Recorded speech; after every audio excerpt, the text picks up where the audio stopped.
আমি 3-4 মিনিট বলবো। আমি এখানকার লোক, 45 বছর ধরে রুগী দেখছি এইখানে। আমি ছোট্ট একটা ঘটনা দিয়ে তারপরে আপনাদের 2-4 মিনিট বলবো। আজ থেকে বছর 12-14 আগে চণ্ডীপুরে আমার চেম্বারে, তখন আমাদের নন্দীগ্রামের এমএলএ ম্যাডাম ফিরোজা বেগম, তিনি চোখ দেখাতে এলেন। ডাক্তারবাবু খুব ব্যস্ত, চটপটি চোখটা দেখে চশমার পাওয়ারটা করে দিন তো। দেখি গ্লকোমা হয়ে অর্ধেক চোখ চলে গেছে।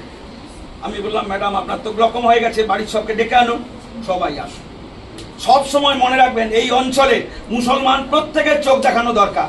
মুসলমানদের মধ্যে গ্লকোমা রোগ অত্যন্ত কমন, কারণ পাড়ায় পাড়ায় বিয়ে, নিজেদের ঘরের মধ্যে বিয়ে।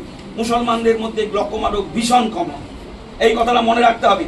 4টে জায়গা এই তমলুক মহকুমার মধ্যে, আমরা ওখানকার লোক এলেই বলি গ্লকোমা হয়েছে না। নন্দীগ্রাম, সুতাহাটা, গড় পুরুষোত্তমপুর, বাঁশকুড়া আর কোলাঘাটের কাছে একটা অঞ্চল।